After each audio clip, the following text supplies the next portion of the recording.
प्राचीन प्रसंग है, जब अहंकार के वश होकर ब्रह्मा और विष्णु दोनों ही मैं ही सर्वोच्च हूं कह बैठे थे।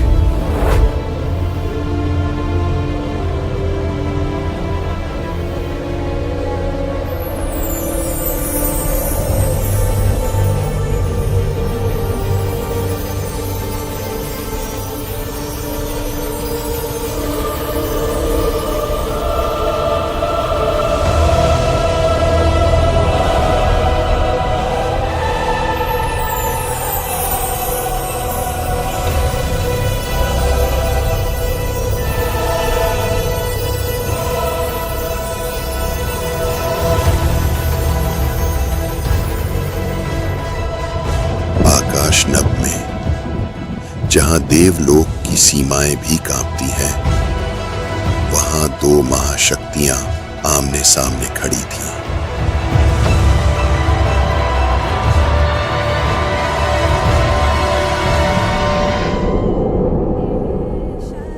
हे विष्णु, मेरे समक्ष इस प्रकार अचेत क्यों? उठिए, मेरा स्मरण करिए, मैं आपका स्वामी हूं। प्रकाशो ज्योतिर्मय रूपे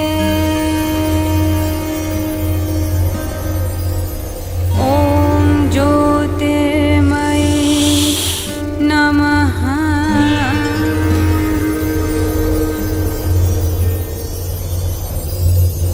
स्वागत है पितामह, बैठिए।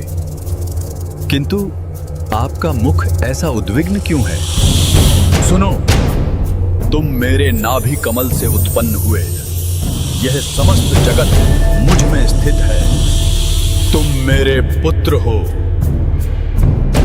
अतः मेरा मान करो। वाणी का विवाद अहंकार का यज्ञ बन गया और वही विवाद युद्ध का रूप लेने लगा। दोनों ने दिव्यास्त्र संभाले और तीनों लोक कांप उठे।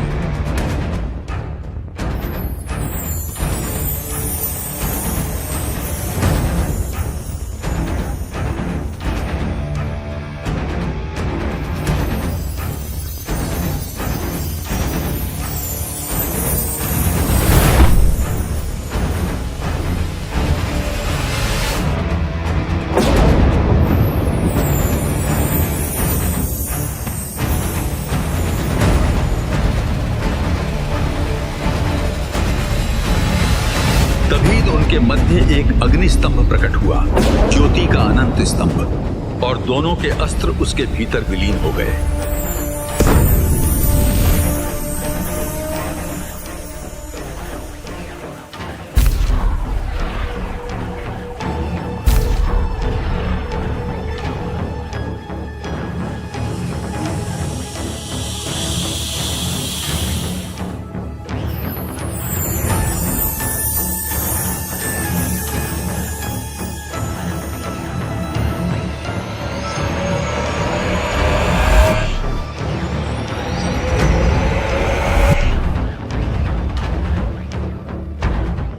ये अद्भुत रूप क्या है? इसे जानना होगा। इसका आदि और अंत खोजो। दोनों ने निश्चय किया, हम इसका शीर्ष और मूल खोजेंगे, और वही निश्चय उनकी परीक्षा बन गई। तब भगवान विष्णु ने वराह का दिव्य अवतार धारण किया। ॐ ज्योतिर्मयी नमः। और पितामह ब्रह्मा ने हंस रूप ग्रहण किया।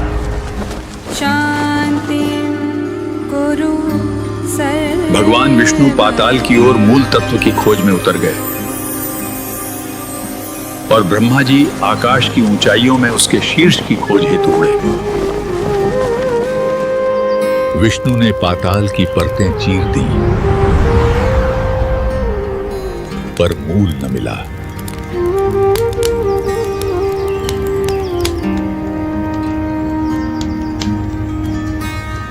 किंतु ब्रह्मा जी के मन में कुछ और ही चल रहा था।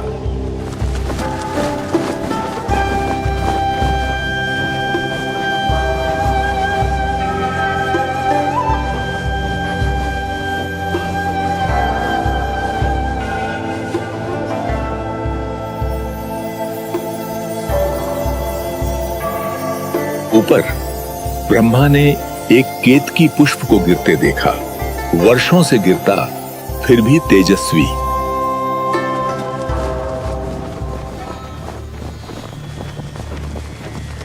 हे पुष्प, तुम कहां से गिर रही हो?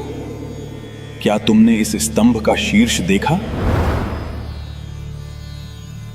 मैं इस आद्य स्तंभ के मध्य से गिर रही हूँ। मुझे वर्षों लगे, फिर भी शीर्ष दिखाई नहीं देता। आप कैसे पाएंगे? मित्र, मेरे लिए इतना करो, विष्णु के सामने कहना, ब्रह्मा ने शीर्ष देख लिया, मैं साक्षी हूं। यदि यही आपकी इच्छा है तो मैं ऐसा अवश्य करूंगी। और यहीं सत्य का मार्ग टूट गया।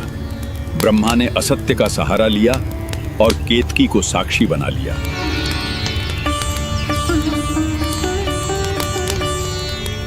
फिर वे दोनों भगवान उस महान अग्निस्तंभ के समक्ष प्रकट हुए, जिसका न आदि दिखाई देता था न अंत।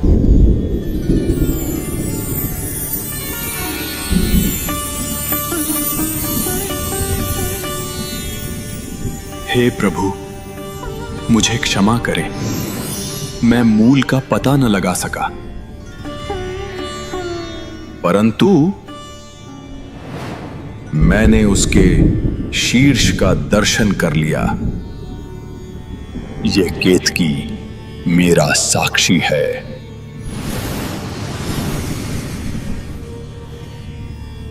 हाँ, ब्रह्मा ने शीर्ष देखा। यदि ऐसा है तो प्रणाम पितामह।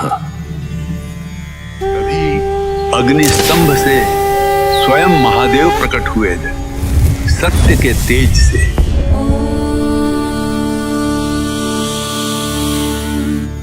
नमः शिवाय।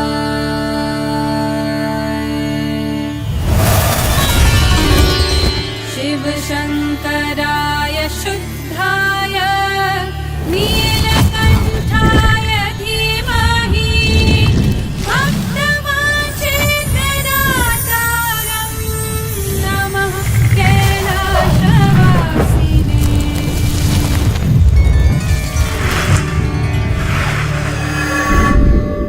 हे प्रभु, अज्ञानवश हम बहक गए थे। आपके स्वरूप का न आदि है और न अंत, हमें क्षमा कीजिए। हे हरि, सत्य पर टिके रहने से मैं प्रसन्न हूं, पर ब्रह्मा, तुमने मान के लिए छल किया। नाथ, मेरे अपराध को क्षमा करें। लोक में सम्मान बटोरने हेतु तुमने असत्य का आश्रय लिया, अतः तुम्हारा पृथक उत्सव पूजन नहीं होगा, न मंदिरों में प्रतिष्ठा। केतकी, असत्य की साक्षी बनकर तुमने भी दोष लिया। अब मेरी पूजा में तुम्हारा स्थान नहीं। प्रभु, मेरी जन्म सार्थकता कर दीजिए। मैं स्वयं तुम्हें धारण न करूंगा, पर मेरे भक्तगण तुम्हें धारण कर सकते हैं और छत्र शोभा में स्थान होगा। मेरे दो रूप हैं, निर्गुण निराकार और सगुण साकार।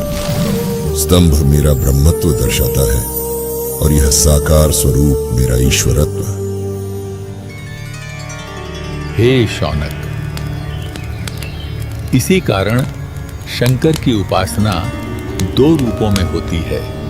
लिंग में निराकार ब्रह्म का संकेत और मूर्ति में साकार ईश्वर का स्नेहिल साक्षात। लिंग और लिंगी भिन्न नहीं, प्रतीक और परम सत्य एक ही हैं। इसलिए भक्त के लिए यह मार्ग सहज बनता है। मिथ्या अहम त्यागो, मुझे ही स्वामी मानो। जैसी आज्ञा प्रभु।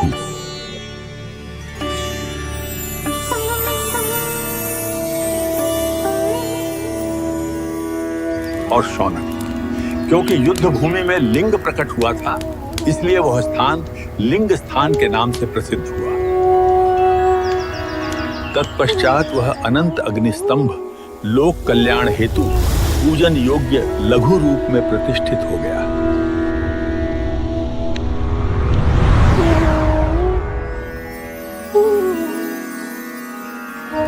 वह अरुण पर्वत कहलाया और वहां अनेक तीर्थ प्रकट हुए, जहां निवास और देह त्याग को भी मोक्षदायी कहा गया।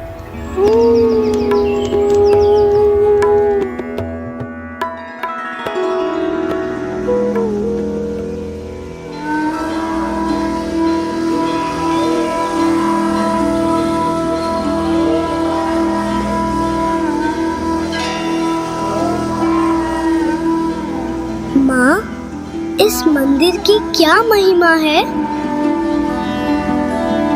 पुत्र, यही वह पवित्र स्थल है जहाँ महादेव का अनंत अग्निस्तंभ लोक कल्याण हेतु संकुचित होकर दर्शन और पूजन के लिए लघु लिंग रूप में स्थापित हुआ।